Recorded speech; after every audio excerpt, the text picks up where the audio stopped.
And welcome, folks, to the talk show, Let the Truth Be Told. I'm your host, Pastor David. And, folks, we got a great show today. We're going to talk about the Carmelo Anthony stabbing down in Texas.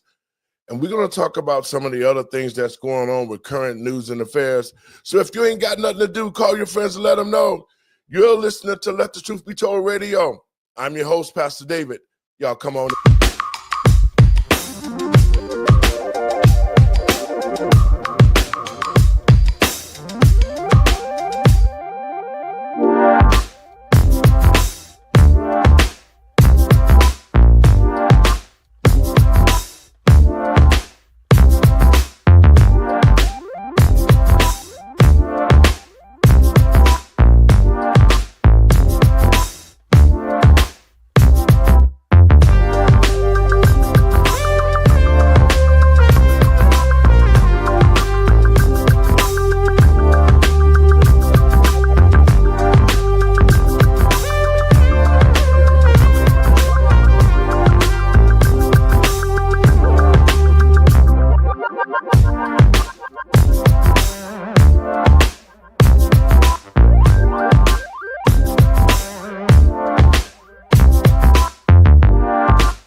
Welcome, folks. Welcome to the talk show, Let the Truth Be Told. I'm your host, Pastor David. And first and foremost, let me give all praises to God and my Lord and Savior, Yahshua, for making it possible to be here. And I want to welcome everybody to the show. Folks, I want you to keep sharing it. The numbers are going out the roof.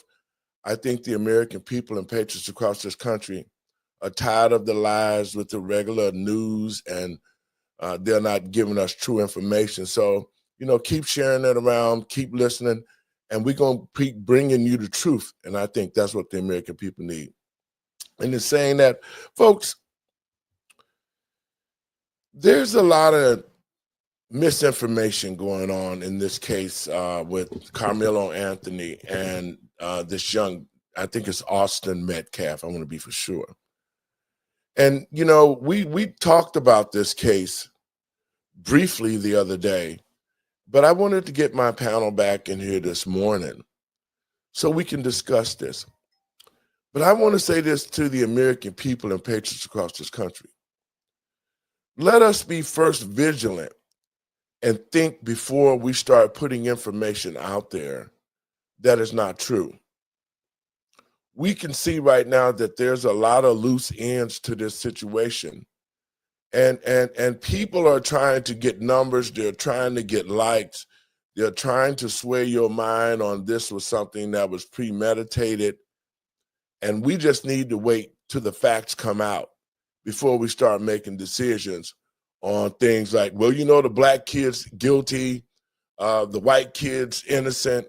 I mean, there's so many scenarios that can happen here because we don't know what happened at that time. We don't know what mind frame that these children were in, and we need to get all the facts before we start making decisions and spreading the wrong information and getting this country all riled up now that we are trying to unite ourselves.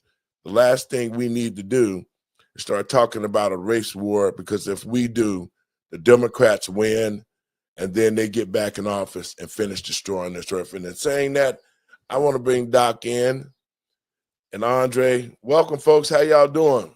Doing well. How are you? Listen, man, I missed you the other day, Dre, but we gonna get it in for sure.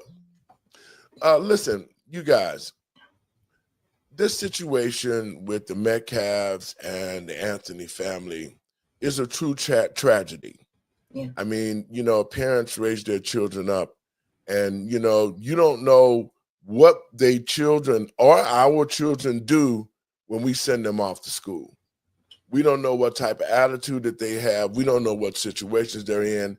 But as parents, we need to understand and spend time with our children and teach them how to handle situations and make sure they're doing what they're supposed to be doing.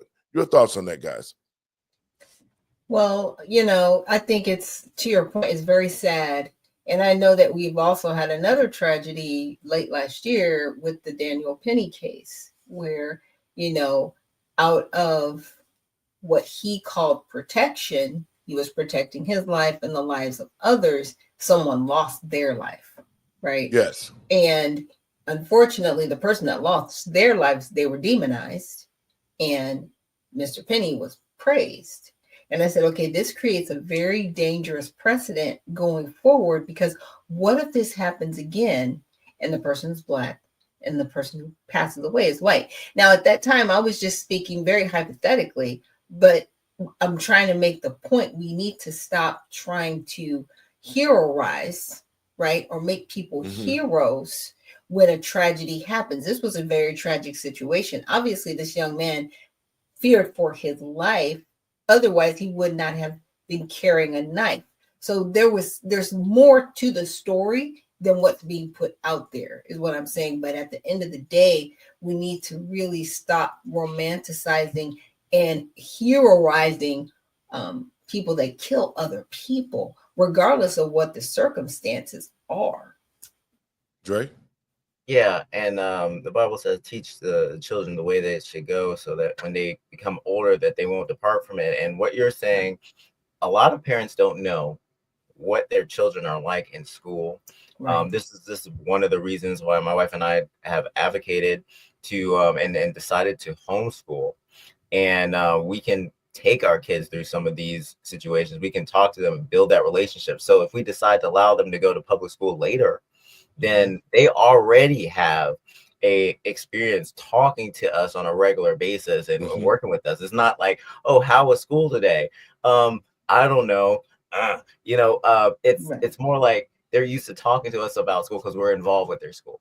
But a lot of parents aren't involved. They're working 2 jobs, and kids are going through several layers of bullying that they didn't experience, that we didn't experience in the 90s. We didn't experience in the 80s, the 70s, the 60s. Everything is moving really quickly, and social media has taken bullying to a whole different level. So there will be things that sometimes parents will not know. And I pray for these children for during this time, because it's a rough situation. It's a rough environment.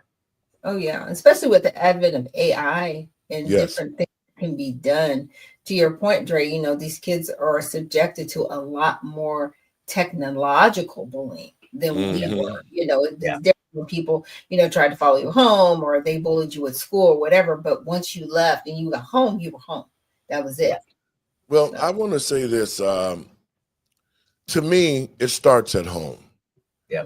See, the big problem that we have today in our society is that we've allowed the government to come into the family structure and poison our children to make them think that they can just grow up and be in your parents' house.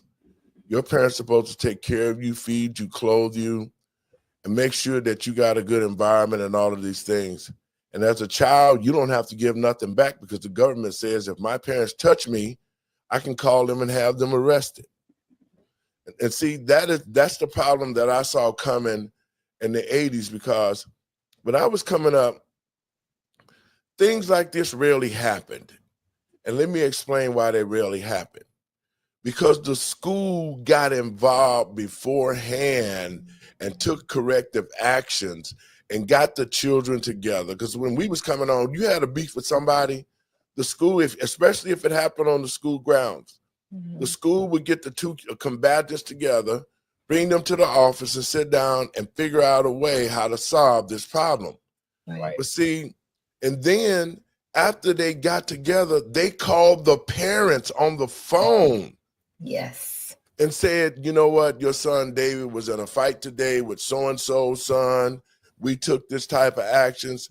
Now, if it needs to go any further, we'll bring the parents from both sides of this incident to the school because Yes. these kids got to go to school together. They meet at the same places and then end it right there. Yep. Mm-hmm. Yeah. But principals are terrified to do that now.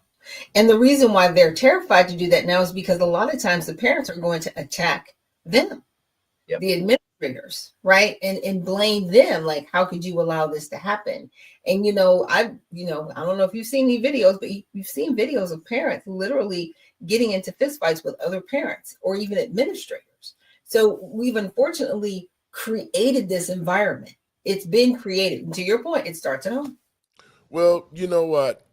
The first thing that we have to understand is, Dre, you said something that was very intelligent about what the Bible says if you train a child up. Mm-hmm. But there's also a scripture in the Bible that said, if you spare the rod, you spoil the child. Yeah.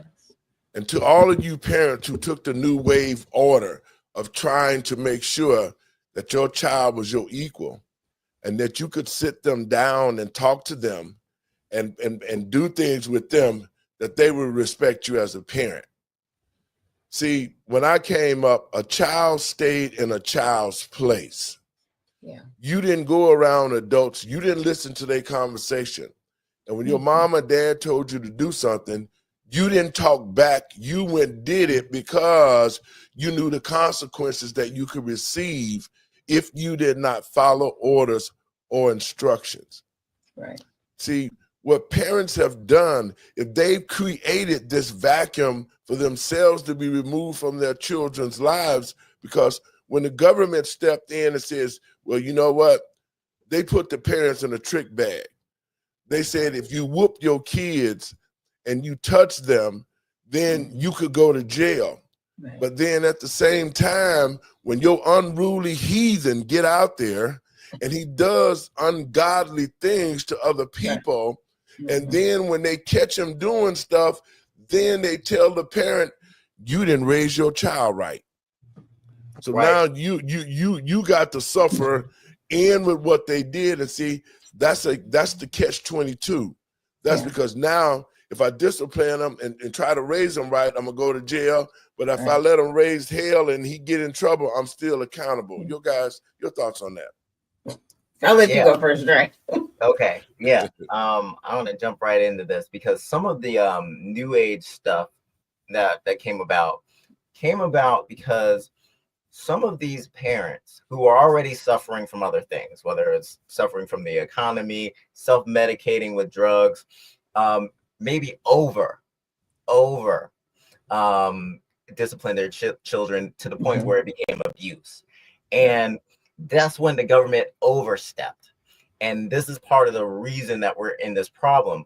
Like, new age parenting, throw it out the door. But there are some things that you should learn from biblical principles about discipline, that you shouldn't discipline a child when you're angry, because that can you can slip into like abuse if you're angry. I remember my dad used to wait, like he'd get home and he'd wait. I think I was off the hook because I was and like 10 or 15 minutes later, he'd come in there and discipline me. But the discipline was in a way where we did the discipline, then we had a conversation. Yes.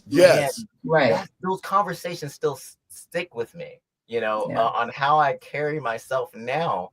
And like, sometimes I even get a little like teared up because like he expressed to me that this wasn't something that he wanted to do, but if he didn't do it, he'd be doing me a disservice. And becoming a dad myself, I understand that now. Yes. But I think that parents haven't been having these types of conversations because the way our economy is, some due to immigration, some due to other things, some due to drugs and other things, they haven't been able to like sit down and pass this knowledge down.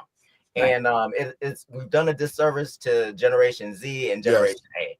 Yes. Doc? Yeah, definitely. I mean, I've got 3 girls. And, a lot of times people are like, well, why didn't you discipline them this way? I was like, because first of all, they're 3 different individuals. Okay.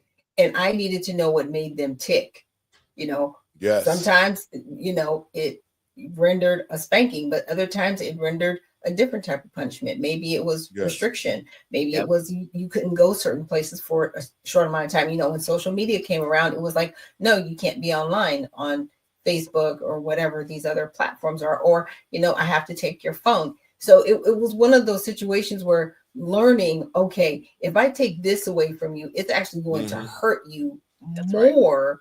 And it's going to make you think about the consequences before you go and do other actions, and so that's why I had to, go in those routes, because sometimes, like I said, people got a whooping in my house because they needed a whooping, Yes. But then I thought about it, I was like, wait a minute, I'm gonna give you a whooping because you just want to get back to what you're doing. So I need to investigate this and make sure that the behavior doesn't continue.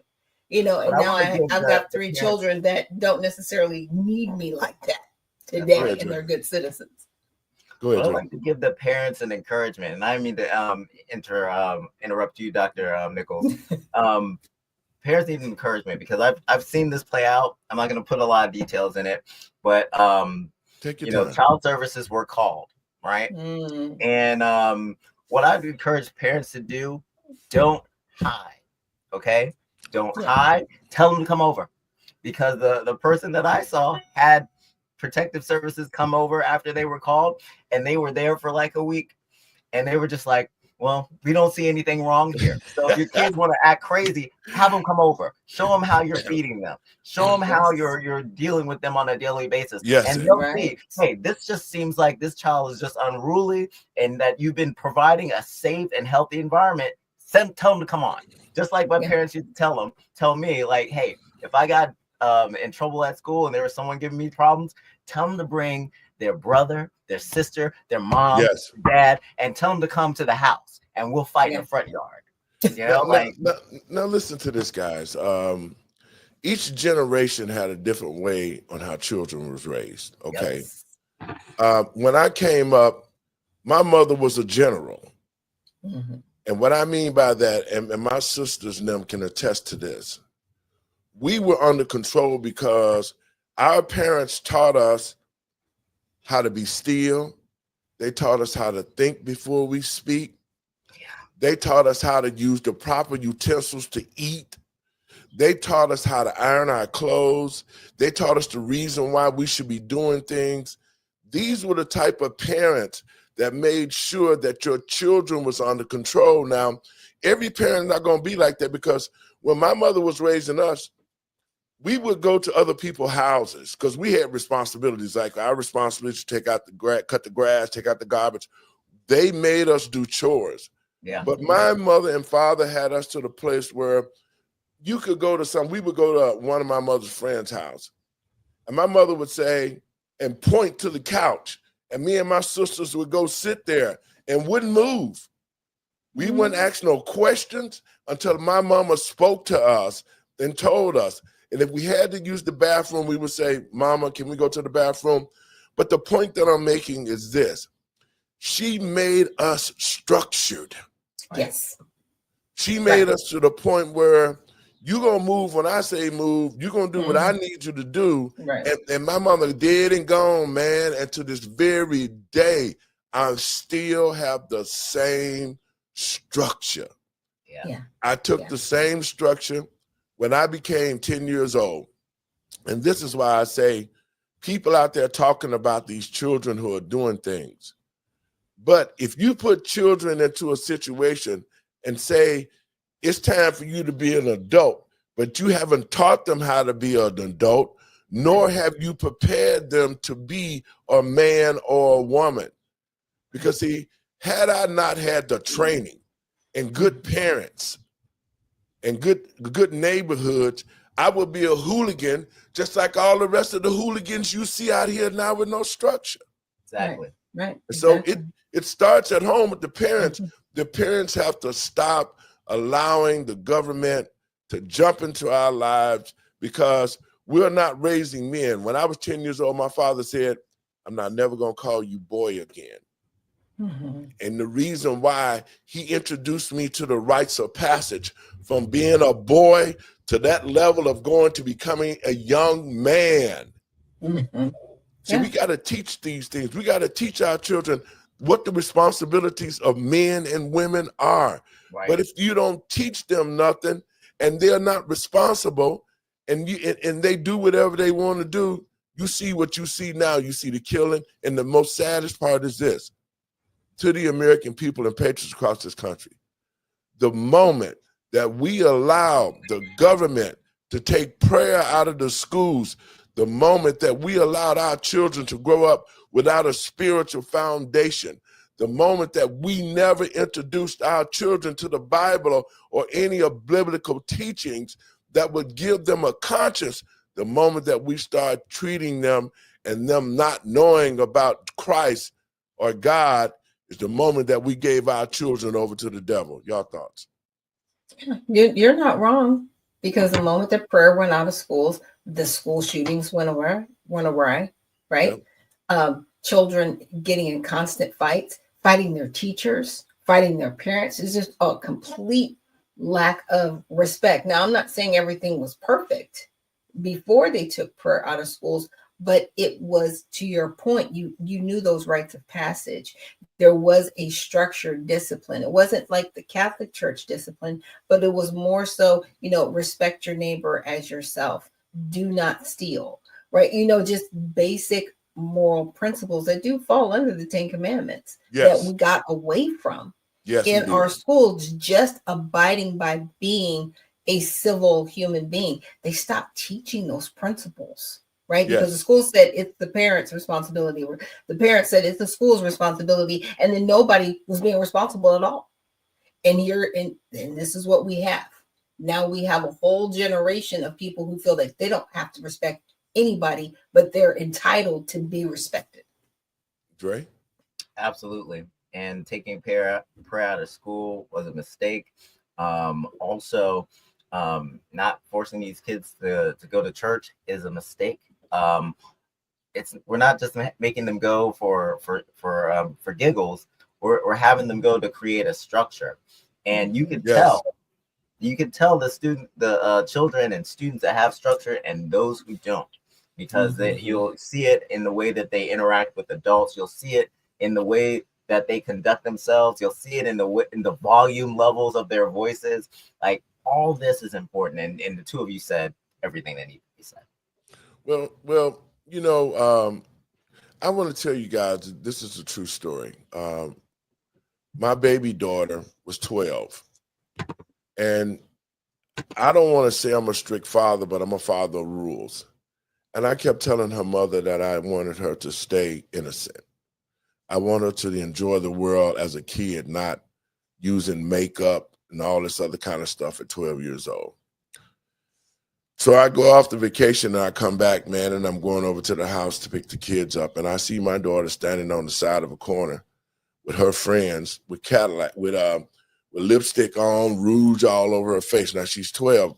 I'm driving a new Cadillac, and so they standing out there waving their cars, right? First thing I do is I pull over, say, what are you doing out here like that? She tried to talk smart. The first thing I did was grab a branch. This is what the paper said when the police said. This is what it was serious. It's a true story. So I get a switch and I whoop her home to her grandmother's house, right? And so I'm not thinking nothing of it, because I told her her middle name is Queen. I said, Queen, I don't like this makeup, all this stuff. You need to, so me and her mom going back and forth about it. But anyway, what they did was they felt like they got the police involved. And so when they got the police involved, I was the manager of Iowa Bearing Company. And I was, I had the keys to the store. And so they went behind my back, took her to the doctor and acted as if she had whelps on her from the switch. But to make a long story short, they dragged me into court for child endangerment. I go to my job one morning, open up my store, and 2 police are there. And I'm thinking maybe somebody broke into the store. And I was like, hey, guys, how you doing? Because I was a football player and I knew the police and all like that. Hey, how you doing? And I said, there's something wrong? They said, yeah, we're here for you. I said, oh, I appreciate that. So I'm opening up the store because it's not registering. But they were there to arrest me. So they arrest me, and everybody knew me. I owned a restaurant, I owned other business. They arrest me, and I explained to them what happened. So to make a long story short, and this is the type of parent that I am. I love my children. I gave them above and beyond the call of duty as a parent. I stepped every way with them into the schools. I was the father that was there. I had athletes at the games, making sure that they, were being treated right. Right. So anyway, they tell me that as a father that now I need to talk to a social worker, and this social worker is going to counsel me on how to raise my daughter because they're a little human, they're little adults, and we have to treat them in a certain way, right? So I denied any of that. I said, I'm not fooling with this foolishness. And then she said it was a court order. I said, I'm going to tell you, call the judge up. This is true. I went to court, and I had my sons to get about 4 or 5 garbage sacks full of clothes and toys and everything that she had. The state worker going to tell me about how, well, you can't be doing this and doing that. And I stopped at the point and I said, ma'am, do you have children? And she said, no. I told her to shut the hell up in the court.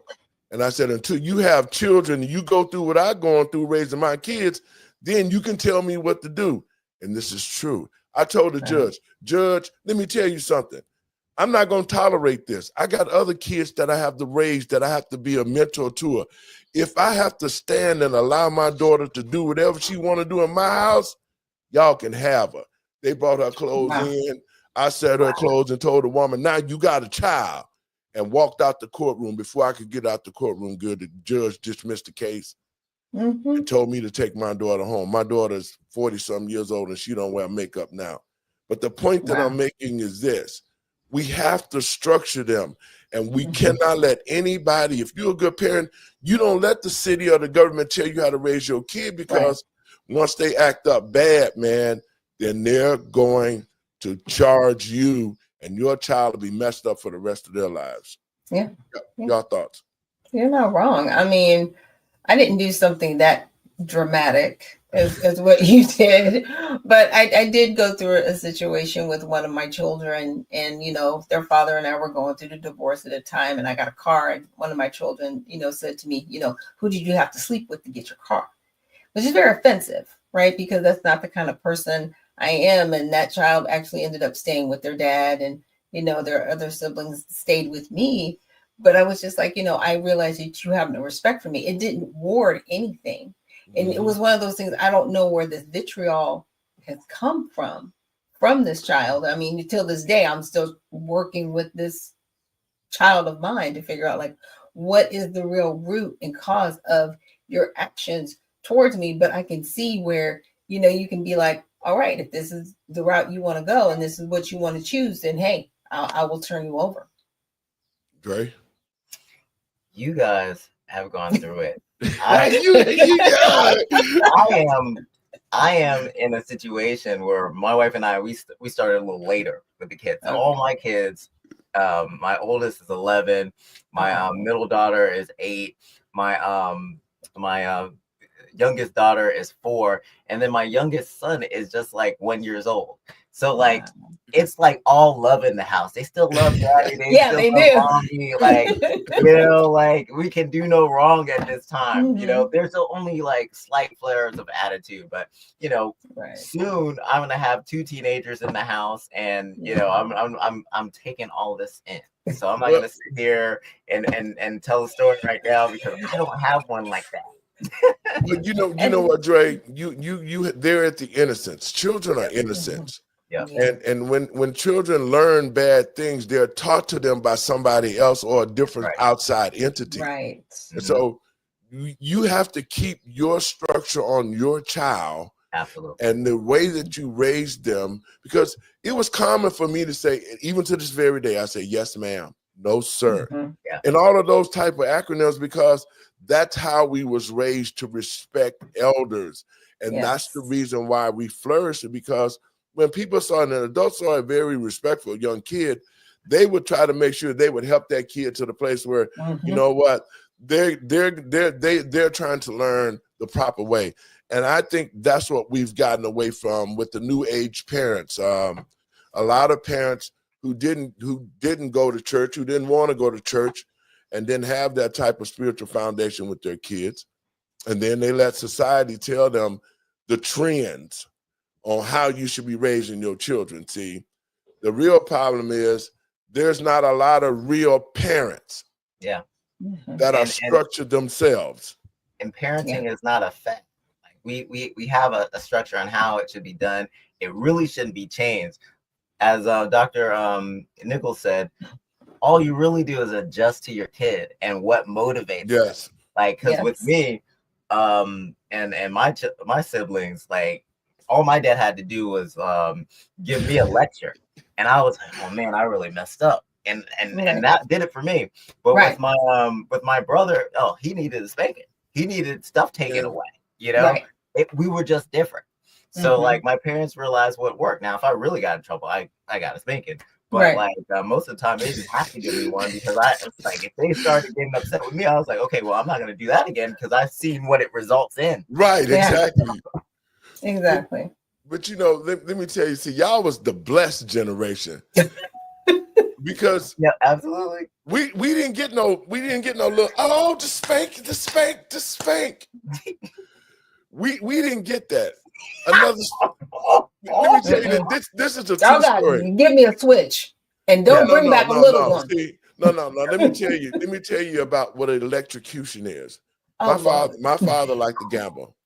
And so the first time I deserved this whooping, I did. I really, because I was pitching pennies. Mama sent me to the store. I took her washing powder money and started winning and forgot. But anyway, she said, you will never gamble again after I get you home.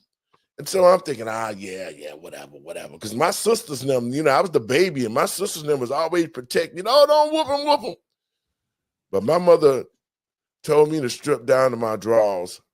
And by the way, when you come into the living room, take that extension cord off that lamp and bring that with you. The last whooping that I really got was that whooping. My mother put that extension cord on me, and I was out of school for 2 weeks because of all the stripes on me. I looked like a zebra. But look, you didn't gamble no more. I'm 68 and I don't gamble now. Look, because you're terrified. Fear guiding you. It's the fact of the matter is, and I'm not saying parents are supposed to beat the kid down, but it hurted my feelings more than it hurted my body. Right. And it hurted my mother more than it hurted me because she cried like a baby to say, I didn't want to do that, but I did it to teach you a lesson, and it taught me a lesson. Yeah. See, that's what parents aren't doing. You don't understand that God gave you these children. You can't let the government and you can't let nobody else tell you how to raise your kid. Because you have to raise them according to their ideology, because every kid is different. Yep. Right. Dre, with my sisters and them, they was hellions. They was like, listen, I had respect and fear for my father and my mother. And when they told me to do something, I would jump and run and do it because I knew what could happen, right? Yeah. Right. My sisters and them, man, my dad and them would tell them, you supposed to do this, you didn't wash the dish. And they'd be like,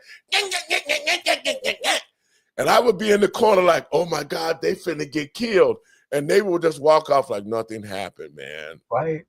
So, but my parents them used different tactics with them. They started taking things away from them and punishing them. But they got them structured to the place where they respected them, man. And that's what parents have to do. It's not beating your child to death, but children have to learn respect and authority, and that's what they need. And if you don't give them that, then you raise heathens, and that's what we're seeing, heathens today, folks. Right. Yes. A lot of times people will mention like the fear of the Lord, but that they'll forget that word fear, it means reverence. And if the parents had the fear or reverence of the Lord, then they would exert that to their children and build reverence from their children through the discipline, through the structure, through the things that we've all been talking about. Right. But you have to have, see, this is what parents don't understand when they separated themselves from God. Okay.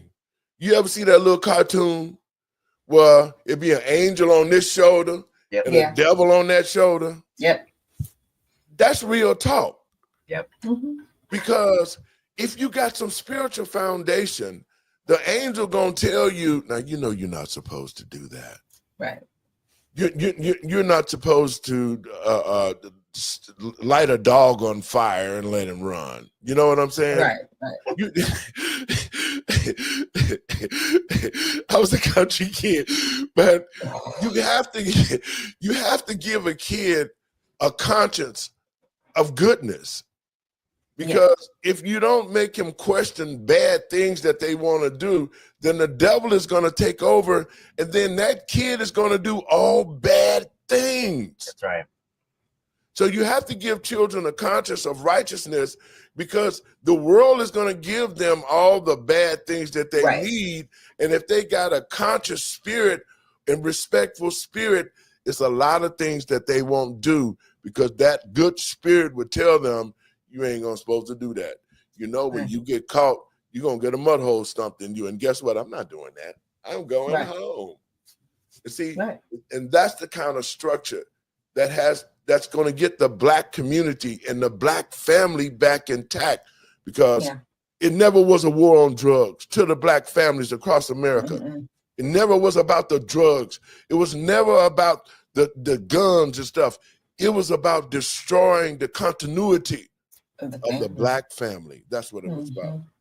Yeah. And if we don't, we're almost destroyed now. And if we don't change our children's attitude and put some kind of righteous spirit in them so they can fight off the urges to do wrong, then we're going to continue down this road. Now, folks, I want to change the conversation. The other day, we talked about this case in Texas, the stabbing. And so, you know, I look for facts and I do a lot of research, but I'm going to play a clip, and I want folks to take a look at this, because a lot of people are saying a lot of things, and I don't want this country to go split, because that's what things like this happen, and people jump the gun, and then they say, hey, you know what? Now we need to go out and kill a Black child, and vice versa. So we need to examine things closely, because when our children leave our house, we don't know what they do. No, we don't. We don't know what they do. And we don't know what type of attitude they have. But as a parent, if you got a bully child, you know that he's a bully. And this is why I say parents have to pay close attention, because with my kids, I talk to them all the time. But I want to play this clip because there's a lot of misinformation going on about this case, going on about the family. Doc, talk a little bit about what you heard on some of the cases about they bought a house and all of that. Yeah, so there's a GoFundMe, which is almost up to $500,000, which is what they were trying to raise. I was under the impression that that money was going to be for their defense fund, right? Because lawyers do cost a lot of money and this person needs defense. But what's come about is they're showing these pictures, right, of this house that they recently purchased, and they use that money to purchase a car. But Dre actually found out some information that I wasn't privy to. So I want to kick this to Dre so he can share more about this house and this car that people are allegedly saying that they're using the GoFundMe for. Well, thank you for that warm handoff. So what I heard online was that in 2023, they actually bought like a very nice house. This is a well-to-do family. There's pictures on social media of a video of the wife of Carmelo Anthony praising her husband for buying her a brand new house and a brand new Cadillac. So what people believe happened is they took those pictures and posted them and claimed that they were using the GoFundMe money for that. But if you examine the pictures, it's the same pictures from 2023. They didn't change anything. They just put them out there so people could speculate that they were mismanaging the money that people were sending. Right. And on top of that, now they've doxed this family because they found the house on Zillow. So it's exposed their address to, you know, give them even more scrutiny, while this family, you know, they do get death threats, unfortunately. in this, in this type of environment. I mean, people's houses have been swatted as well. So now we've got that whole situation going on. Yes, Well, absolutely. go And ahead, then Jen. with Pastor Larry, Go ahead. with the house situation, like they're saying that they bought this house with the money from the GoFundMe. Mhm. How is that Right. possible? You have to have at least 30 to 90 days to buy a house. Right. And if they rented the house, let's say they rented the house and they had to move from the house that they were going to the new house, they would have to get a court order to share that with the court, because this Mhm. kid has an ankle bracelet and has to go to the house that they designated him to do his house arrest. Right. But see, It's not adding up. that's the thing. That's the thing that we're going to see in this case. We're going to see a lot of speculation.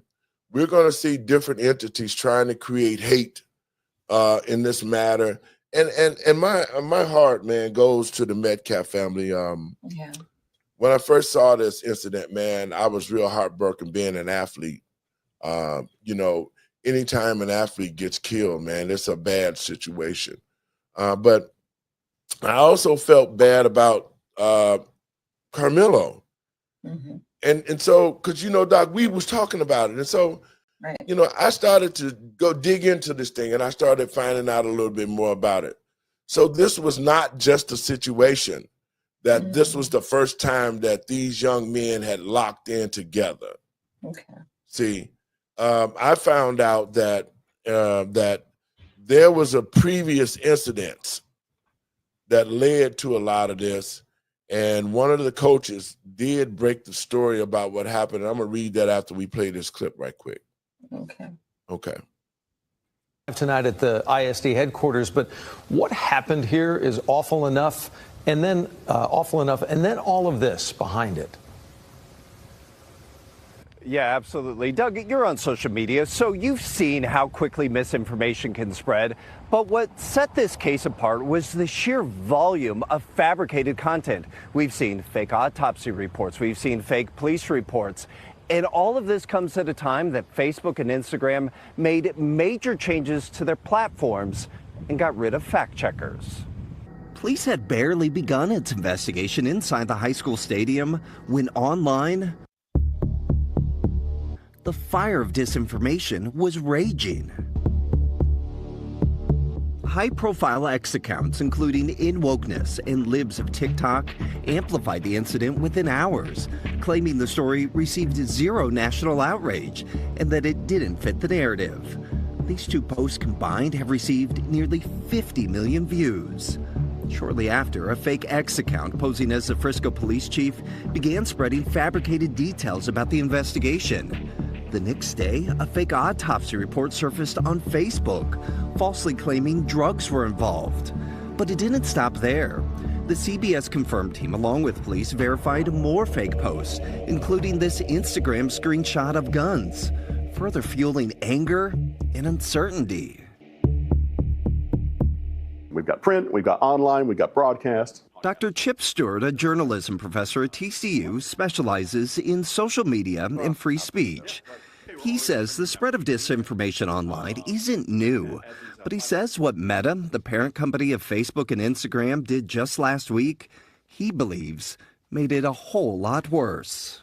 Hey everyone, I want to talk about something important today because it's time to get back to our roots around free expression on Facebook and Instagram. Earlier this year, Meta CEO Mark Zuckerberg. Now, folks, let's talk about that a little bit, because under the Biden administration, my Facebook account was hijacked so many times. I stayed in jail so much, and they were infringing on our freedoms of speech. I mean, it was horrible.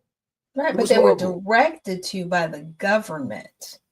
Exactly. And so with this situation with these two young men, and people have brought this up in a space that I was in, who is it that they're trying to protect?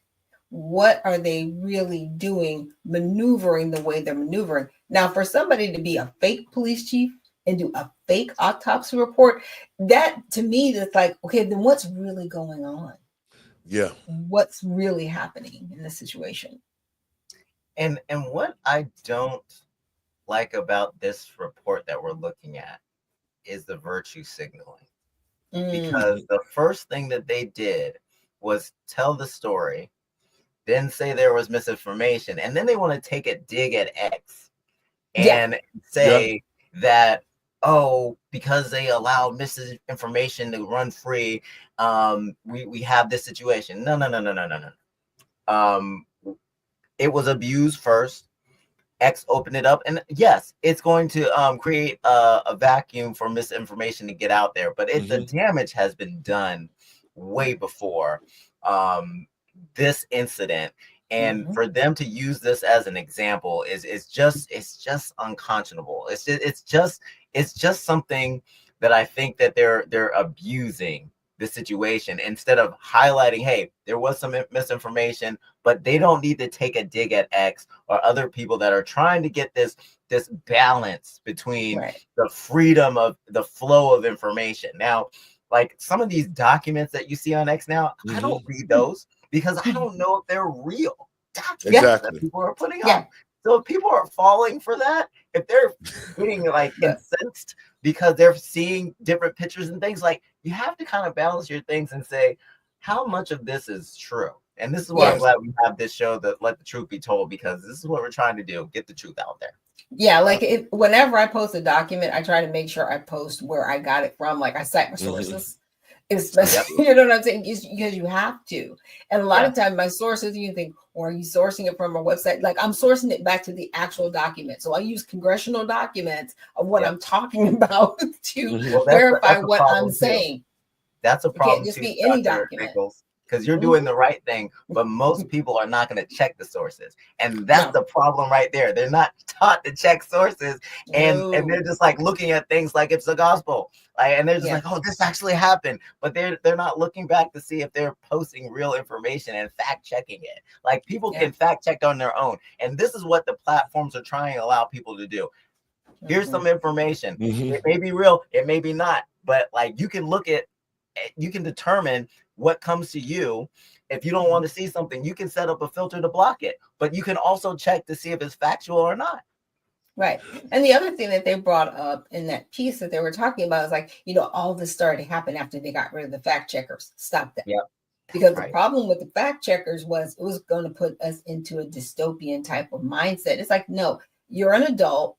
You're out here. Before you post something or before you even put anything out there, make sure you are citing your sources. Make sure you are actually being the arbiter of truth, that you are saying what you're saying is factual and that you're not misleading people. It all. The fact checkers were political. They were for the Biden. Right, exactly. They were in the tank. They were in the tank. Man, I'm telling you, even the fact checking stuff, man, it's totally crazy because I was put in jail, and this is why I say they have fake accounts where if they want to do whatever they want to do to you, they could. Even when I wasn't even on Facebook or on the computer, I was being put in jail for things that somebody went into my pictures, went into my account and posted, and I didn't know nothing about it. So it was a righteous thing that they got rid of all those fact checkers because they were checking people that shouldn't have been checked and things that they should have been checking, they was letting go. All those porno stuff, they ain't stopping that. So Facebook and all the rest of the social media platforms, they're looking for viewers, they're looking for likes and all that kind of stuff. So we have to do our own research. And so some of the research, because to me, when this first happened, it didn't sit well with me. I just couldn't see this kid just pulling out a knife, stabbing somebody at the first altercation. And there were some things that was said before that came out that let you know that this wasn't the first time that these two have been into a situation. And so I dug into it a little bit more because I want the people to know, this is about the truth. And the truth of the matter is these two kids had a history. And that history led to one of them being killed because of the situation. And so I'm going to read a little bit of this. This is what we found out. It said the week before last, Austin and Carmelo had a fight at a party. Carmelo took the loss and walked away. Austin and his twin brother had friends at Carmelo's school who started to harass him, so he stayed home for a couple of days. On the day of the tragedy, Carmelo went to the other school for a track meet. He was sitting in the bleachers and it started to rain. The coach told him to go and sit under the tent. He was under the tent with his friends when the Metcalf twins came over to the tent. They told him to go, and when he didn't move, Austin grabbed his phone and threw it so it broke. The twins then proceeded to jump him with Austin on top of Camilo. Camilo pulled out the knife and stabbed Austin. When Austin got up, that's when the twin realized he had been hurt.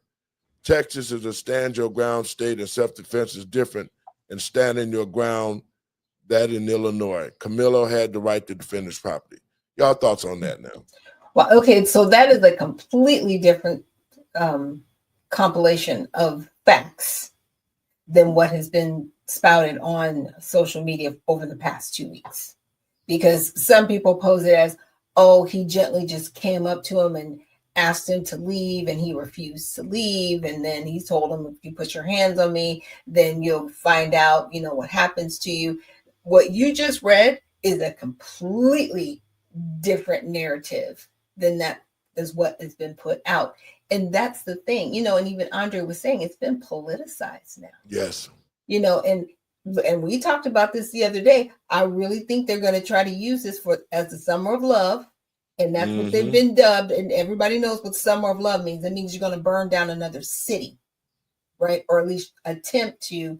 And, we need social justice. So we're going to terrorize the city and the citizens in the city, even though the people doing the damage don't even live there.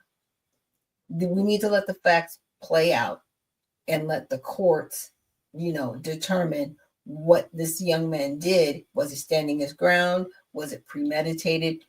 Or what did he have the right to defend himself? We need to let it play out. Yep, Dre. Yeah, absolutely. And the first shall be last. We saw all these social media influencers try to jump on this story really quickly. Yes. Misinformation got spread. We're getting information about what actually happened. We're getting information, and this story is unraveling before our eyes. But what we've seen, as we talked about prior to the show starting, is all this vitriol, all these hateful things that have been said. And I think that Pastor Lowery has it right, that we should not allow this misinformation and people fanning flames to create hate in the United States around an issue that happened between 3 boys. And I am really sorry to the Metcalf family for what happened to their child, because I could not imagine losing my child at school, at a track event. It's just, I can't even just think of that. But I don't think that the United States and people politicizing this and racializing it is good for our country at this time. And and just think about it. If it had been 3 white kids, we would not even be talking about this. No, we wouldn't. Not at all. It would have went away. It would have went away fast as it came. Or if it was just all black children. Yeah, exactly. Yeah. We wouldn't be talking about it. No. But now people have just gone into their corner. The hate mongers have gone into their corner. They're just trying to stoking the fires. We're not going to happen on Let the Truth Be Told. Right. Exactly. And just think about this. See, you said something that was powerful. If this had been 2 white kids, 3 white kids, and one stabbed the other, this would have not made a big hill of beans in the news at all. It would have been a blur, but then in a day or so, it would have been done. But because this was a different race, this was a black kid and a white kid, now you put the political stuff in there, and now you got people pulling up on sides saying, well, you know what, man, that N-word killed a white kid, and now we need to get a rope and we need to do this. And then you have black people saying white kids are always bullies. They're always pushing the envelope. And so, you know what? My son or daughter did what they had to do to protect themselves. so you're splitting the country into those divides right there. Yes. And that's why I'm telling people, stop right now. Yeah. Because let's stop. We all are Americans, and this is where conflict resolution comes to play. This is where common sense comes to play. Yes, it is a tragedy, a true tragedy, man. My heart goes out to both of them. But because our children would do things that we don't know that they would do when they're not around us, we need to wait till the facts come out. Yes. On what happened before we make these decisions. Now, I want to say this. Bullying have been around forever. Yeah. Yep. Since Cain and Abel. Yeah. and this is something that we as parents, we have to be able to look at our children and see what type of child that we are raising. Yeah. See, because you know what your kid, you got a good idea of your kid, what he gonna do, because he gonna exude those tendencies around you where you got to check him. Yeah. Right. Right. If you know you got a child that's hard-headed and you tell him not to do this, and he over here fighting this sister, and he fighting this brother, and he fighting this cousin, you need to sit that child down and start having a conversation with that child and let him know you can't keep jumping on and taking things from people because somebody will retaliate and do something to you. That's right. Right. We as parents know, because I had one of my stepsons was like that, man. This kid was, he was out there. I mean, he wasn't taking no crap off nobody. But I had to sit him down and talk to him and say, son, this ain't it. We need to look at this direction. We need to do that. And that's part of parenting. Because when they get at the age of 16 to 17 years old, if you don't have a good foundation in the kid, then the kid won't be worth a quarter. No, they won't. And he's going to spread that. So I think this, and I've seen it for myself, and y'all have seen it too with bullies. Bullies will put you into a situation where you'll be scared all the time. Yeah. And when I looked at this print, and I'm not making any decisions, but I can say this much. If somebody jumped on me all the time, and if me and you done had several fights, which I have had several fights with people that I've grown up with, whether I liked them or not, but we were smart enough to know that we left each other alone after a certain period of time. Right. If you have a child that you know that participates and that's arrogant and all of that, and bullies other children, you need to work on that child, because sooner or later a situation could happen. And when I read this about what the coach said, it seems as though that the twins were used to bullying other children. And this could have been the situation where this kid got to a place. Because if you can have a scary dog, I used to chase a dog, I back him up in a corner and he can't get out. And that dog was so scared that he'll start biting me trying to get out of there, okay? Mm-hmm. Yeah. You can't keep doing stuff to a person that might be afraid of you, because sooner or later, they're going to respond. And when they respond, it could be very detrimental to you if you don't deal with whatever you have to. Y'all thoughts on that, guys? Yeah, like I said, and thank you for that heartfelt apology to the Metcalf family, because they did. You lost a child. You lost your son.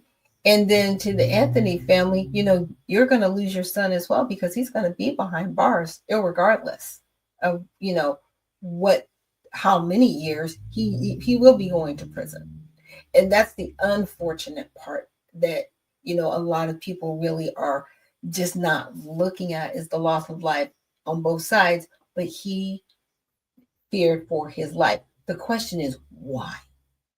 And that's what people aren't really asking. Everybody's getting on to the emotional and the racial side of it and all these other things, but we're not asking the basic question. Why was this young man so afraid for his life that he felt that he had to stab another person? Or carry a knife altogether. Right, carry a knife, period, to protect himself. Something happened that we don't know about. Dre? Yes, absolutely. And let's say he gets off and he doesn't go to jail at all. There's always that stigma. There's always going to be that racism attached to this case. And he may never be able to live in peace. A normal life. Right. a normal life, all because of a decision that happened through actions of bullying. So we, like you guys have been saying, like the parents are so important in directing kids that they know are exhibiting signs of being a bully, because you just don't know how you'll respond if you've been bullied and bullied over and over again. Yeah. Let me say this, and I'm giving you these, what I'm saying to you is true, because I want parents to understand this. There are going to be bullies when your child go to school. They are going to be there. I can remember that I was 9 years old and I stayed at 1441 Sawyer Street on the west side. The landlord's son was older than me, and every time I would come outside to play, he would take stuff from me. He would take potato chips. If I was playing with a toy, he would take it from me. He was older than me, so, I was afraid of him. And every time he would take something from me, I would run in the house and I would tell my father, and my father worked third shift. And so it was annoying to him for me to keep coming in the house telling me, well, what this kid had done to me. And so my father told me, he said, the next time that he takes something from you, you pick a brick up and bust his freaking head. Don't come back in here and wake me up again, because if you wake me up again, I'm going to whip you. And I know. So I knew what a whooping was like. And so I went back outside. I had an airplane. They had these styrofoam airplanes with the Fantastic Four, the Hulk plane. So I'm throwing it around. So the kid comes up and take my airplane. Now, I tell him, give it back. And he's got one hand on my head and I'm swinging at him and he's laughing and all of this stuff, right? So I remember what my father told me. He said, he's bigger than you. Pick up a brick and bust his head. So when I jumped back from him, I grabbed the brick and I picked it up. And he kept trying to knock the brick out of my hand and I kept moving back.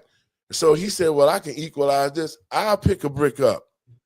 So when he bent down to pick a brick up, he never got up.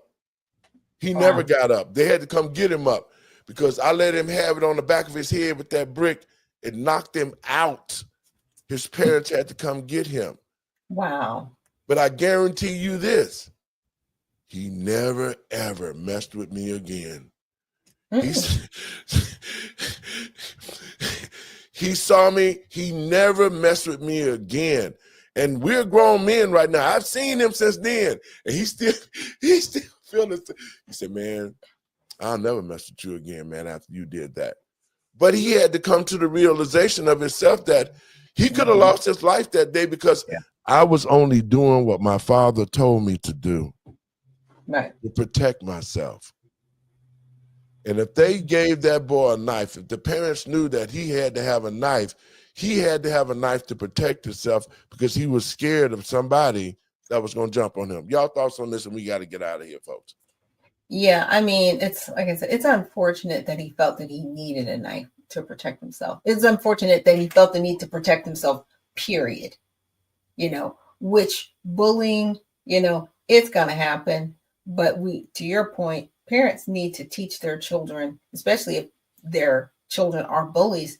You do not want to move forward and continue to bully somebody because they could react to you in a way that could be detrimental to you, right? You need to not push people that far. And if you are, what is going on with you that you feel like you got to bully somebody? You know what I'm saying? Like, really, what's going on in their household that they feel the need to oppress another person in that way and fashion?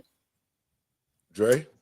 Yeah, and your brick story, this stabbing issue is an extreme case, but I also think that we should encourage parents to, like your father did, provide the kids with positive conflict resolution. Hey, if someone's messing with you, you need to go to an adult, because maybe if they had gotten an adult involved, maybe it doesn't escalate to where this kid's getting stabbed. If they got an adult involved after the fight at the party, maybe we're not talking about this tragedy at all, and they're able to like either, like you were saying, like you did with your your adversaries in the past, you just kind of stay away from each other and not deal with each other. Or you bring the families together and have a conversation and say, hey, we need to squash this now. Okay. But that never happened. But those conversations can happen with parents that have those conversations with their kids. And I encourage parents to do that. Doc, your last words, we're going to get out of here. Yes, well, when you see all these things occurring, look up for your redemption is drawing near. And with that, please check out the Redemption Party at usaredemptionparty.com. We are definitely looking for people to be candidates and to be servants of the people, not politicians, and also members of the party. So please check us out at usaredemptionparty.com. Thank you, and we'll be talking to you soon, Doc. Dre, your last words. Yes, so when we're dealing with immigration policy, it affects so many different people in so many different ways: housing, economics, our incarceration system. So if you have questions about that, please come to numbersusa.com. You can contact me directly, abarnes@numbersusa.com, and I'll be glad to answer any questions that you have or direct you to the right person. Thank you, brother, and we'll be seeing you soon. Thank you. And folks, I want to thank you for tuning in to the show. I want you to share it around. And I want you to think about what has happened here. Because of the lack of discipline, children do things that they wouldn't normally do. And to the American people and patriots across this country, this is the prime example of our children not learning nothing in the school system. Not only should they be learning science, math, and all the other things that can make them good adults, they should be learning how to deal with other people and use common sense to diffuse situations like you were taught. You were taught to stand up. We were taught to get parents involved. The school system failed these two children and these two families because they knew that there was a rift going on with these two kids, these three kids. And there should have been a meeting. The school should have been doing their job and saw this situation and diffused it by bringing both families together and solving it right there. That's what schools used to do. They used to be family-oriented. The schools used to call parents if you missed classes. The school system has failed the American people. And it's time for us to get this thing back in order. Instead of them teaching our children the things that they should learn to be a good citizen of this society, they're more worried about who they are, their gender, their ideas of being transgenders. All the stuff that's in the schools does not teach our children anything.